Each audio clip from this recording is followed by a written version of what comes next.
अस्सलाम वालेकुम। चैप्टर 2 यानी दूसरे टॉपिक फंक्शंस एंड ग्राफ का आगाज़ करते हैं। मैथमेटिक्स में फंक्शंस को एफ ऑफ एक्स से ज़ाहिर करते हैं। ऐसे एक्सप्रेशंस जैसे f of x is equal to x square आपने अक्सर देखे होंगे। एफ के अंदर अगर आप एक्स की वैल्यू 1 लगाएं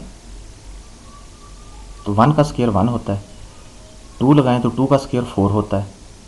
इसका मतलब कि f of x is equal to x square में एफ जो है वो 1 को 1 में लेकिन 2 को 4 में तब्दील करता है।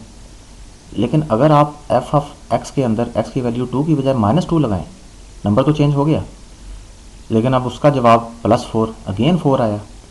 इसका मतलब कि ये जो मैंने f of x is equal to x square बोला, इसमें एक्स को 2 लगाएं उसका जवाब भी 4, -2 लगाएं उसका जवाब भी 4। बहरहाल इसको हम अमूमी तौर पे जो समझते हैं ऐसे हम फंक्शन कहते हैं। ये मैथमेटिक्स में फंक्शन के लिए नोटेशन होती है एफ ऑफ एक्स। लेकिन अगर डेफिनेशन की बात की जाए तो हम बोलेंगे कि एक फंक्शन एफ एक रूल होता है। A function f from a set X to a set Y, ये एक सेट एक्स से शुरू होके सेट वाई तक जाता है, इज़ अ रूल, ये एक रूल होता है। दैट असाइंस, जो असाइन करता है each element x of X, X के हर एलिमेंट को, to a unique element y of Y, उसका सिर्फ और सिर्फ एक एलिमेंट। ठीक, पहले मैं एग्जांपल की तरफ आऊँ कि डेफिनेशन को देख लेते हैं। यहाँ गौर करें,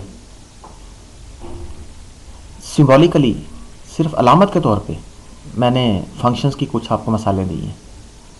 ये यहाँ 6 मसाले हैं। पहले में आप देखें कि इस एफ ने क्या किया, ए को पी में बदल दिया और बी को भी पी में बदला, सी को इसने आर में बदला। तो ईच एलिमेंट ऑफ एक्स यानी इसने एक्स का कोई एलिमेंट नहीं छोड़ा, ठीक, और किसी एलिमेंट के 2 इमेज नहीं बनाए इसने, किसी को नहीं छोड़ा, किसी को 2 नहीं बनाए। यानी आपने लेफ्ट हैंड साइड जो है ये एक्स को देखना है कि एक्स में से कोई बचे ना और किसी एक में से 2 एरो ना निकल रहे हो, कोई बचे ना, इसका मतलब ईच वाले एलिमेंट ऑफ एक्स कवर हो गया। 2 एरो नहीं निकल रहे, इसका मतलब कि यूनिक एलिमेंट में हुआ। ठीक, तो ये तमाम आपके पास एग्जांपल्स फंक्शन की हैं। ठीक, ये लास्ट एग्जांपल, इसमें सिर्फ एक एलिमेंट एक्स और सिर्फ एक एलिमेंट वाई दिखाया हुआ है। असल में ये एक एलिमेंट नहीं होता, ये जनरल एलिमेंट होता है। ये पहले सेट के तमाम एलिमेंट्स को सिंगल नोटेशन अगर एक्स से डिनोट कर दें तो ये फिर general element x general element y में गया। ठीक, इसी तरह अगर आप नॉट फंक्शंस की मसाले लें तो ये पहला फंक्शन नहीं है। क्यों नहीं है? इसमें 2 मसले हैं कि सी जो है वो यूनिक एलिमेंट ऑफ वाई में नहीं गया, क्योंकि सी क्यू में भी जा रहा है और सी असाइन हो रहा है कि इसमें आर में भी। एक तो यूनिकनेस यहाँ पे नहीं है। दूसरी बात, ईच एलिमेंट ऑफ एक्स, उसमें डी फिर कैसे कवर हुआ? डी तो कवर ही नहीं हुआ, डी तो ईच में आया ही नहीं। तो इसमें 2 खामियाँ हैं। ठीक, तो इसका मतलब ये फंक्शन नहीं है। इसमें एक खामी है कि बी कवर नहीं हो रहा, इसमें भी एक खामी है, तीसरे वाले में एक खामी है, क्या भला?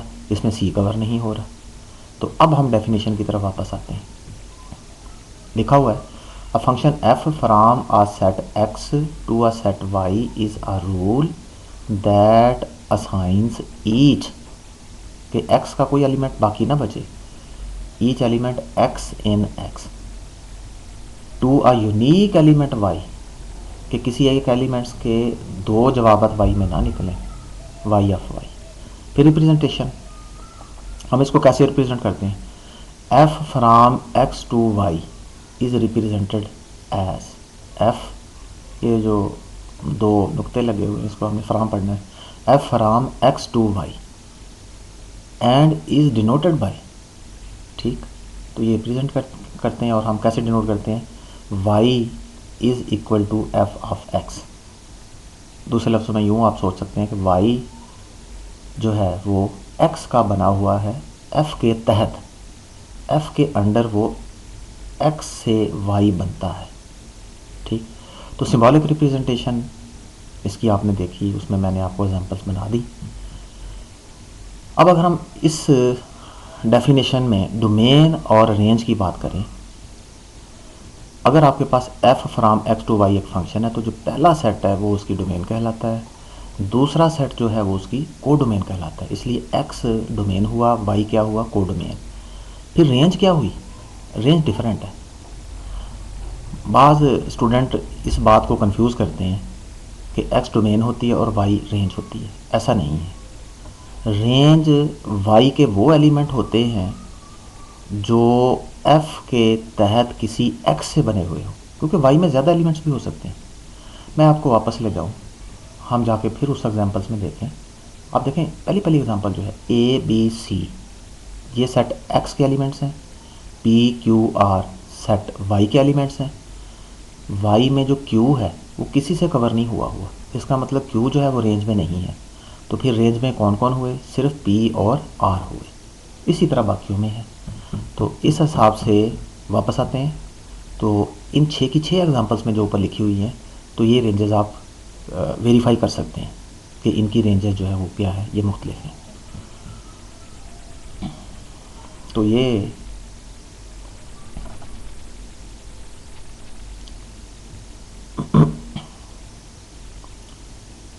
डेफिनेशन हमने कर ली किसकी भला, फंक्शन की। अब फंक्शन की हम एग्जांपल्स करें। ये तो हमने जनरल फॉर्म में किया ना, अब इसकी एग्जांपल्स लें। इसमें सबसे पहली जो वेल नोन एग्जांपल है वो फिर पोलिनोमियल फंक्शन की है। आप जानते हैं ये मैंने एक polynomial function of degree n लिखा, तो यहाँ ये लिखना ज़रूरी था, वो फिर बाज़ दफ़ा मिस हो जाता है कि a n is not equal to zero, ये ज़रूरी चीज़ है इसकी। अब इसकी मैं कुछ एग्जांपल्स ली और डिग्री के हिसाब से उनका नाम, अगर डिग्री 3 हो क्यूबिक कहलाती है, डिग्री 2 हो क्वाड्रेटिक कहलाती है, डिग्री 1 हो तो वो लीनियर कहलाती है। तो ये लीनियर पोलिनोमियल मैंने ली। आप ये देख रहे हैं इसकी भी डिग्री 1 है, I X is equal to X. बाकियों को मैं p से लिखता आ रहा हूँ, लेकिन ऑन राइट हैंड साइड सिर्फ जब x आया तो इधर p की बजाय नोटेशन कौन सी मैंने यूज़ कर दी, आई एक्स। तो ये एक ख़ास किस्म की पोलिनोमियल है जिसकी डिग्री 1 है, और ये डेफिनेटली क्या हुई भला, लीनियर पोलिनोमियल। इस पोलिनोमियल का नाम है आइडेंटिटी पोलिनोमियल, या आपसे आप आइडेंटिटी फंक्शन भी कह सकते हैं। तो ये बहुत वेल नोन है। अच्छा, ऑन राइट हैंड साइड अगर डिग्री बिल्कुल ख़त्म हो जाए, यानी आप x की पावर्स कम करते करते आप x की पावर रखें ही ना, कोई x हो ही ना उसमें, तो फिर भी कांस्टेंट टर्म तो होगी, तो ये भी पोलिनोमियल होती है। P X is equal to 2 polynomial of degree 0, तो ये एक आपके पास कांस्टेंट पोलिनोमियल कहलाती है। तो ये इसके ऊपर एमसीक्यूज भी बन सकते हैं कि क्या कितनी डिग्री है, किस किस्म की डिग्री हो, कौन सी पोलिनोमियल ये नाम हो, तो कौन सी पोलिनोमियल उसका नाम क्या हो सकता है, उसकी डिग्री क्या क्या हो सकती है, फिर एग्जांपल्स बना के कि इसकी डिग्री क्या है। तो इसे आप अच्छी तरह से इसकी प्रैक्टिस कर सकते हैं। ये बहुत सादा सा मौजू है, कोई मुश्किल बात नहीं है। इसके बाद रैशनल फंक्शन, ये वो टॉपिक्स हैं जिनका आपके सिलेबस में जिक्र है। तो ये फंक्शन दो पोलिनोमियल को अगर आप उनका क्वोशंट ले लें तो उसे हम रैशनल फंक्शन कहते हैं, quotient of two polynomials, quotient of two polynomials.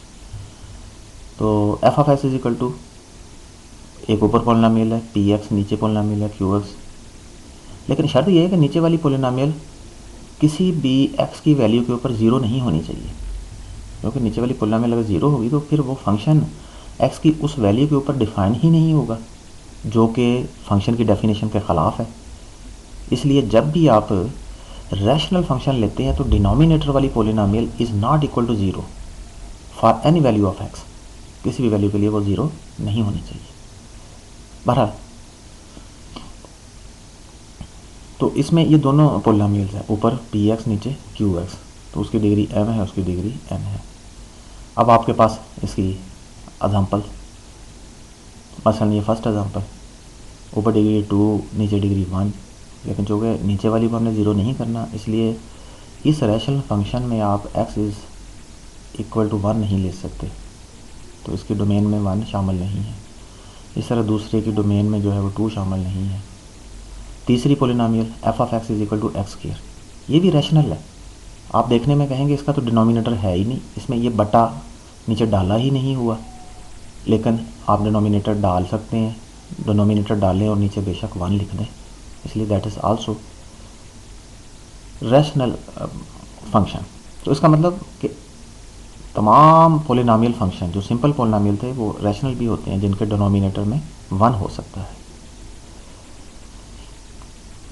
इसके बाद आपके सिलेबस में जो जिक्र है पीस वाइज डिफाइंड फंक्शन, ये जो ऊपर वाले हमने फंक्शन पढ़े थे इनका एक ही फार्मूला है, इनके 2 फार्मूले नहीं हैं। लेकिन कुछ फंक्शन ऐसे होते हैं, सच function have different formula for different parts of its domain, उसके डोमेन के मुख्तलिफ हिस्सों के लिए मुख्तलिफ फार्मूले। फॉर एग्ज़ाम्पल ये एग्ज़ाम्पल काफ़ी है, अगर आप इसको अच्छी तरह से लर्न करें, ये थॉमस बुक की के पेज 24 के ऊपर मौजूद है, वहाँ से आप इसे देखें तो ज़्यादा बेहतर है। बुक रीडिंग आप लोगों को ज़रूर करनी चाहिए, किताबें आप लोगों के पास सबके पास होनी चाहिए। जिन्होंने अभी तक थॉमस की बुक नहीं ली तो मैं उनसे रिक्वेस्ट करूँगा कि वो थॉमस की बुक 11th एडिशन जो कि आपके सिलेबस में जिक्र है, कम से कम एक किताब ज़रूर आप लेके रखें। बहरहाल इस फंक्शन को अगर हम स्टडी करें तो ये पीस वाइज डिफाइंड है। अब अगर हम वैल्यूज़ देखें, इसमें हम x की कोई भी वैल्यू पुट करना चाहें, रियल नंबर्स में से कोई भी, मसलन -200, -203.7, -203.7 हम बिल्कुल इसमें पुट कर सकते हैं। कोई कहे जी प्लस में मैंने 1124 पुट करना है, बड़ी दिलचस्प बात है, वो भी आप इसमें पुट कर सकते हैं। क्योंकि मैंने बहुत छोटा सा नंबर पुट करना है, कौन सा, 0.000173256, ऐसी बेतुका, आप वो भी पुट कर सकते हैं। क्योंकि यहाँ सब अलाउ है कि आप 0 से कम वैल्यू x लेस देन 0 होगा तो आप ये वाला फार्मूला लेंगे, कौन सा वाला, -x वाला। जब आपका नंबर 0 और 1 के दरमियान में होगा तो फिर आप ये वाला फार्मूला लेंगे, ये स्केयर करने वाला है, ठीक। और जब आपका नंबर 1 से बड़ा होगा, ठीक, आप टेबल में आए जरा, फिर आप ये फार्मूला लेंगे। तीसरा, टेबल में आते हैं हम मुख्तलिफ नंबर लेते हैं, ठीक। मिसाल के तौर पे हम अमूमन कोशिश करते हैं जब भी कोई ग्राफ ड्रा करें तो हम 0 से स्टार्ट करें, 0 से लेफ़्ट वाले कुछ नंबर ले लें और 0 से राइट वाले ले लें। मैंने ये ऐसा किया हुआ, मैंने सबसे पहले ये 0 रखा।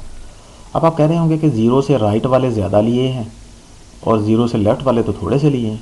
0 के लेफ़्ट में कौन कौन से लिए हैं, -1 और -2, जबकि 0 के राइट पे जो पॉजिटिव नंबर्स हैं वो आपने 0.2, 0.5, 0.7 ये लिए हैं।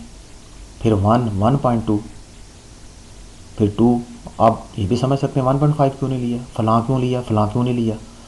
तो इसका जवाब है कि आप जो मर्ज़ी ले लें, लेकिन ग्राफ ड्रा करते हुए मुनासिब होता है कि कुछ ख़ास नंबर्स आप लेंगे तो ग्राफ अच्छा ड्रा होगा, और अगर आप कुछ ख़ास नंबर्स बेतुके नंबर ले लेंगे ग्राफ ड्रा ही नहीं होगा, आपको अंदाज़ा नहीं होगा कि उसका ग्राफ कैसे ड्रा होना है। तो ग्राफ ड्रा करने के लिए जो टेबल मैं बना रहा हूँ उसमें ये नंबर की सिलेक्शन देखें हमें कैसे फ़ायदा देती है। 0 मैंने पुट करना है। अब आप डेफिनेशन में आ जाएं। डेफिनेशन में आपके पास फंक्शन के कितने फार्मूले हैं, 3 फार्मूले हैं। तीसरा फार्मूला 1 वाला तो छोड़ देना, क्योंकि उसमें x अगर 1 से बड़ा हो उसमें तो 0 है ही नहीं। पहले दोनों फार्मूले में x और 0 नज़र आ रहे हैं, लेकिन यहाँ लिखा हुआ कि x अगर 0 से लेस हो, जबकि हमारा x 0 के इक्वल है, इसका मतलब पहला फार्मूला भी नहीं लगेगा। तो फिर कौन सा लगेगा, दूसरा लगेगा, क्योंकि x इक्वल के 0 हो तो दूसरा फार्मूला आप 0 का क्या कर दें, स्केयर कर दें। इसलिए मैंने ये देखो 0 का स्केयर किया, 0 आया। अच्छा, ये कब तक चलता है, जब आप x को 1 तक ले जाते हैं। इसका मतलब 0 से आप राइट पे पॉजिटिव साइड पे चलें, 0 से 0.2, 0.5, 0.7 और 1, यहाँ तक यही रूल चलेगा।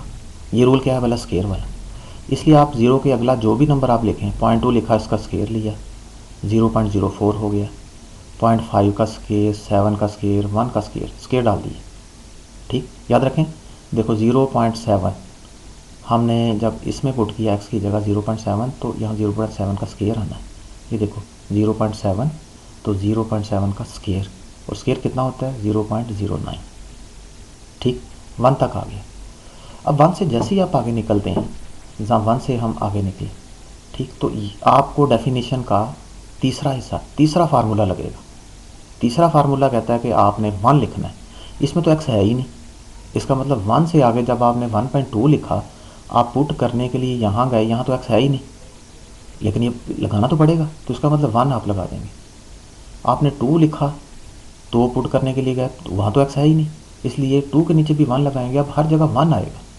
इसलिए आप कहें कि अगर आप ये f के अंदर x की जगह, यानी f की डोमेन में x की जगह आप 2 पुट करते हैं, तो आप डेफिनेशन का तीसरा फार्मूला लेंगे जिसमें x की जगह है नहीं, और इसलिए f ऑफ 2 किसके बराबर आएगा, 1 के। तो ये लिखा हुआ कि जब आप 2 को f के अंदर आप पुट करते हैं, f ऑफ 2 किसके बराबर है, 1 के।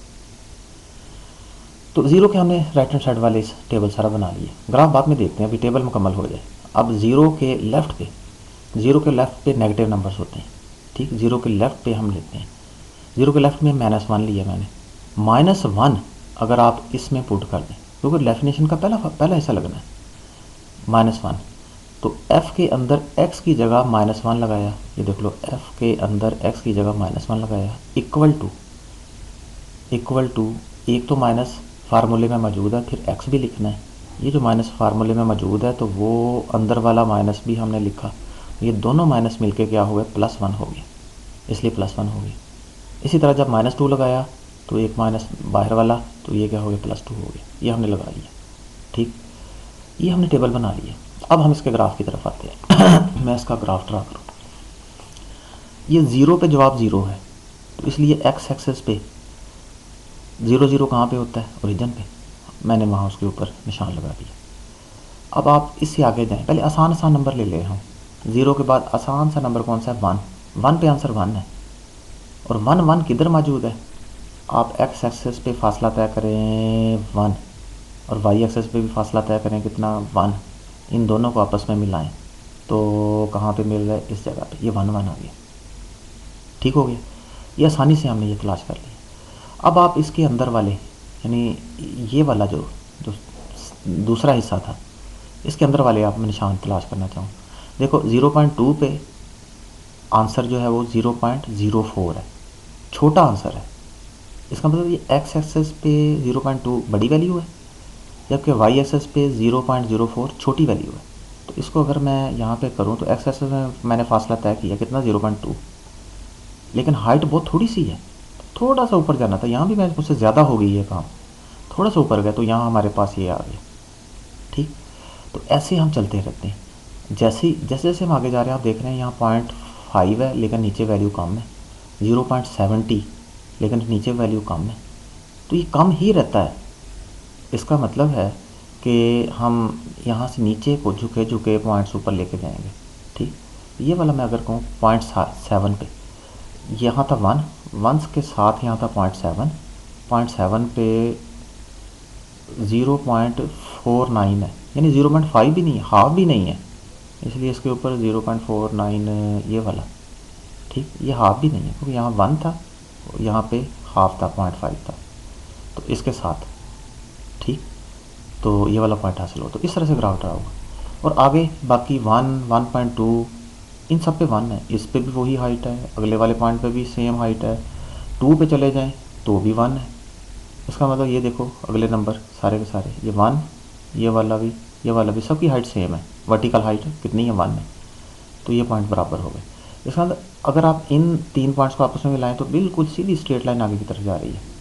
लेकिन आप अगर यहाँ से इन पॉइंट्स को आपस में मिलाएं तो यहाँ से ये कर्व सी जा रही है, ठीक, मुड़ती हुई जा रही है लाइन। अब आप 0 के लेफ्ट पे आ जाएं, 0 पे -1 पे +1 है। -1 का मतलब आप ओरिजिन से x एक्सेस पे नेगेटिव साइड पे चले। अब y जो है वो +1 है, तो नीचे नहीं जाना, जो कि +1 है ऊपर जाना है, ऊपर गए तो +1 जहाँ पे वैल्यू पूरी हो गई वहाँ पे हमने निशान लगा लिया। उससे आगे 2 पे 2 है, ऊपर गया निशान लगा लिया। जब इनको मिलाया तो यहाँ तो स्ट्रेट लाइन बन गई।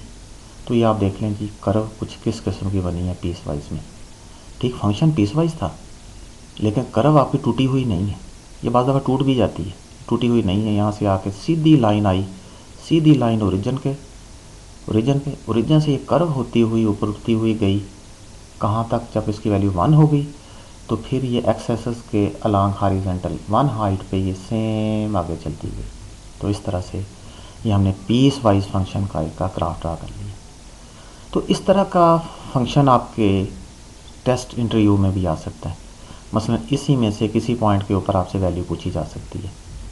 आपसे पूछा जा सकता है कि 1.3 के ऊपर क्या आंसर होगा, तो आपने इसमें पुट कर देना है, इसमें या इसमें।